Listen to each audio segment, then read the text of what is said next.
Welcome to my YouTube channel. आज के lecture में डिस्कस करने जा रहे हैं क्लास 12th में जितने भी टर्म 2 में क्वेश्चंस आ रहे हैं उनके बारे में हम डिस्कस करेंगे। प्रीवियस ईयर के जितने भी मोस्ट इंपॉर्टेंट क्वेश्चंस हैं उन सब के बारे में डिस्कस करेंगे। सबसे पहला क्वेश्चन है, why are cattle and goat not seen to a browsing on the calotropis growing in the field. Calotropis कहीं भी ग्रो कर जाता है बट उस पर कभी भी कोई भी कैटल या तो गोट जो है उसके ऊपर ब्राउजिंग नहीं करती, मीन्स उसको खाने की कोशिश नहीं करती। उसे खाती क्यों नहीं है, हमें इसके पीछे का रीज़न बताना है। आंसर क्या है, कैलोट्रॉपिस प्लांट। जो कैलोट्रॉपिस प्लांट होता है वो क्या प्रोड्यूस करता है, वो हाईली पॉइजनस कार्डिग्लाइकोसाइडेज प्रोड्यूस करता है। क्या प्रोड्यूस करता है, हाईली पॉइजनस कार्डिग्लाइकोसाइडेज प्रोड्यूस करता है, जिसकी वजह से उस पर कोई भी कैटल या गोट जो उसके ऊपर ग्रेस नहीं करती, मीन्स उस पर फीड नहीं करती, उसको खाती नहीं है। अगर वो उस पर फीड करेंगी, उसके खाने की कोशिश करेंगी, तब क्या होगा, उनका जो स्टमक होगा वो डैमेज हो जाएगा और उनका डाइजेशन प्रोसेस भी डैमेज हो जाएगा, जिसकी वजह से उनकी डेथ भी हो सकती है। इसी वजह से कभी भी कोई कैटल या तो गोट जो है वो कैलोट्रॉपिस पे फीड नहीं करती।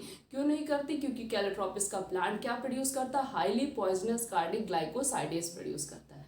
The next question is, why are some organism called as a eurythermal and other are stenothermal. क्यों कुछ ऑर्गेनिज्म को जो है यूरीथर्मल बोला जाता है और क्यों कुछ ऑर्गेनिज्म जो होते हैं वो स्टेनोहेलाइन होते हैं। Those organism which can tolerate and thrive a wide range of temperature are called eurythermal. ऐसे ऑर्गेनिज्म जो हाई टेम्परेचर को टॉलरेट कर दे और उस टेम्परेचर पे मीन्स उस कंडीशन पे वो सर्वाइव कर सके, उसे कहते हैं यूरीथर्मल।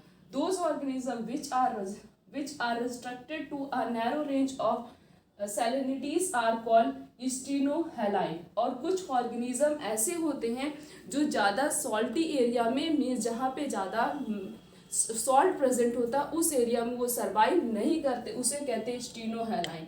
और ऐसे ऑर्गेनिज्म जो हाई टेम्परेचर को टॉलरेट करते और उस टेम्परेचर पे वो सर्वाइव करे, उसे क्या बोलते हैं, उसे कहते हैं euryhaline. Next question is, Why are restriction endonucleus known as a molecular seizures? क्यों रिस्ट्रक्शन एंडोन्यूक्लियस को जो है मॉलिक्यूलर सीजर बोला जाता है? इसका आंसर है, restriction endonuclease cut the DNA molecule at a specific location, hence are called molecular scissor. जिस तरीके से सीजर से हम क्या करते हैं, कटिंग करते हैं, उस तरीके से ये जो रिस्ट्रक्शन एंडोन्यूक्लियस होता है ये भी क्या करता है, जब रिप्लिकेशन होता है उस समय ये भी क्या करता है, डीएनए की कटिंग करता है कि स्पेसिफिक लोकेशन से ये डीएनए की क्या करता है, कटिंग करता है। इसी वजह से रिस्ट्रक्शन एंडोन्यूक्लियस को क्या बोला जाता है, मॉलिक्यूलर सीजर बोला जाता है। क्यों, क्योंकि ये क्या करता है, डीएनए की स्पेसिफिक लोकेशन से डीएनए की कटिंग करता है। नेक्स्ट क्वेश्चन है, right the convention used for naming such enzyme.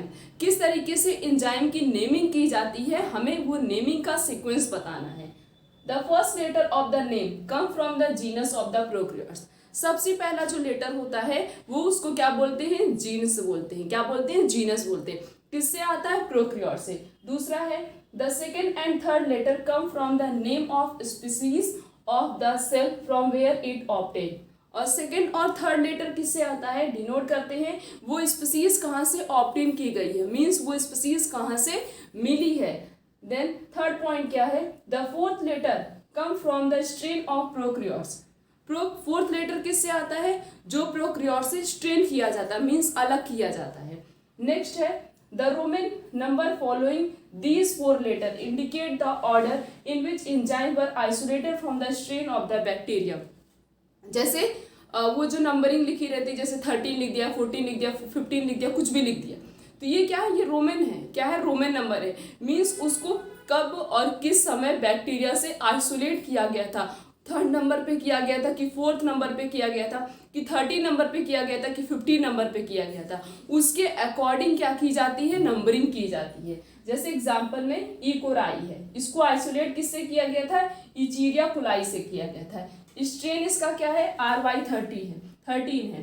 The letter are क्या है, ये जो आर लेटर है ये क्या है, इसका स्ट्रेन है।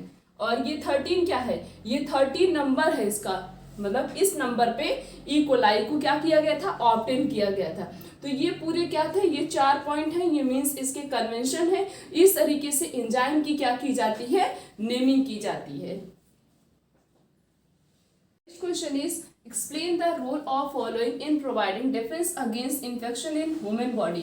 कुछ पॉइंट्स दिए गए हैं, इनका हमें क्या बताना, फंक्शन बताना है कि किस तरीके से ये हमारी बॉडी को प्रिवेंट करते हैं डिफेंस से। मीन्स जब कोई भी पैथोजन हमारी बॉडी में एंटर कर जाता है तो उसको किस तरीके से ये प्रिवेंट करते हैं।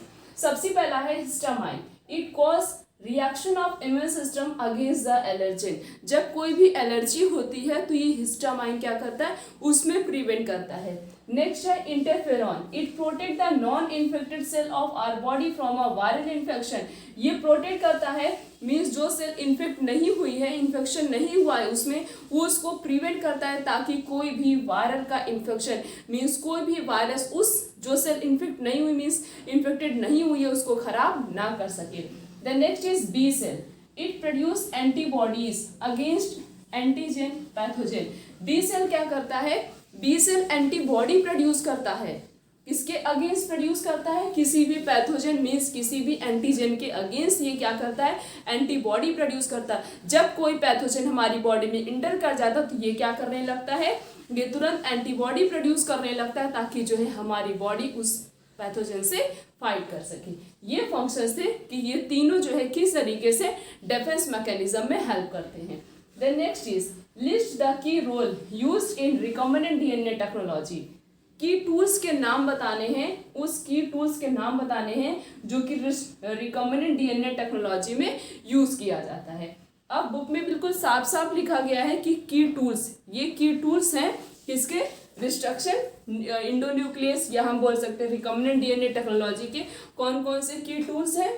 की tools include the restriction enzyme, ये हो गया की टूल्स, रिस्ट्रक्शन एंजाइम पॉलीमरेज हो गया, लाइगेज हो गया, क्लोनिंग वेक्टर हो गया और कॉम्पिटेंट होस्ट ऑर्गेनिज्म।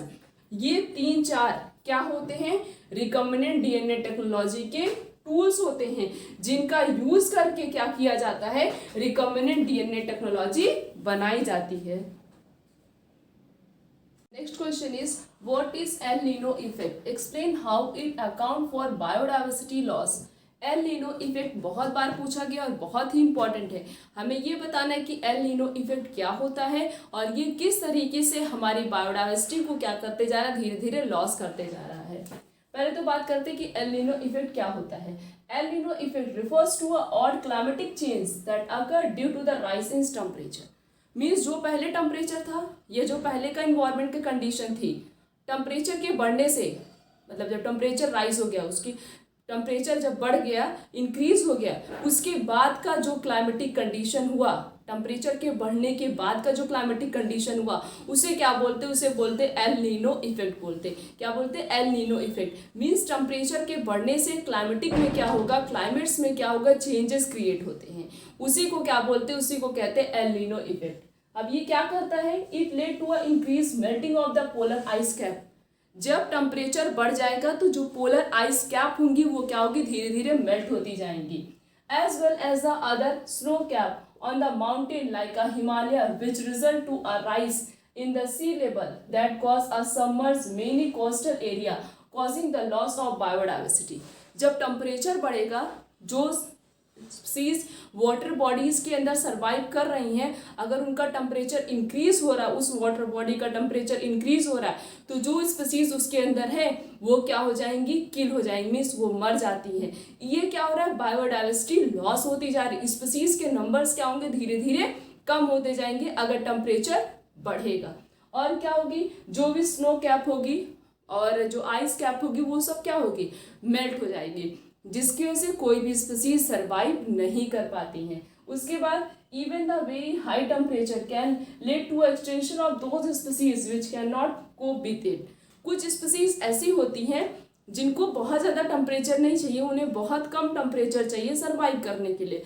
अगर टेम्परेचर बढ़ गया, मीन्स एल नीनो इफेक्ट से क्या हुआ, टेम्परेचर इंक्रीज हो गया, तो जो स्पीसीज कम टेम्परेचर पे सर्वाइव कर रही थी, अब जब उनको टेम्परेचर हाई मिल रहा है, ज़्यादा मिल रहा है, तो वो स्पीसीज क्या होंगे, उस एनवायरनमेंट में सर्वाइव नहीं कर पाएंगी और उनकी डेथ हो जाएगी, खत्म हो जाएंगी वो स्पीसीज, एक्सटेंशन हो जाएगा उस स्पीसीज का।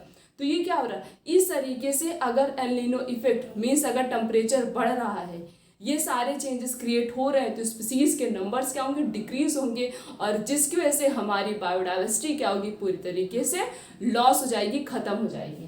The next question is explain any 3 measure that you can be individual would take a reduce the environmental pollution.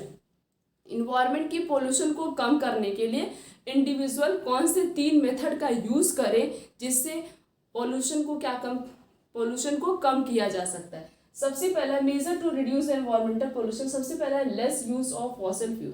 Fossil fuel का जितना कम हो सके उतना कम यूज करना चाहिए, तब अपनी बायोडाइवर्सिटी को मीन्स अपने इन्वायरमेंटल पोल्यूशन को प्रिवेंट कर सकते हैं। Then next is planting more and more tree.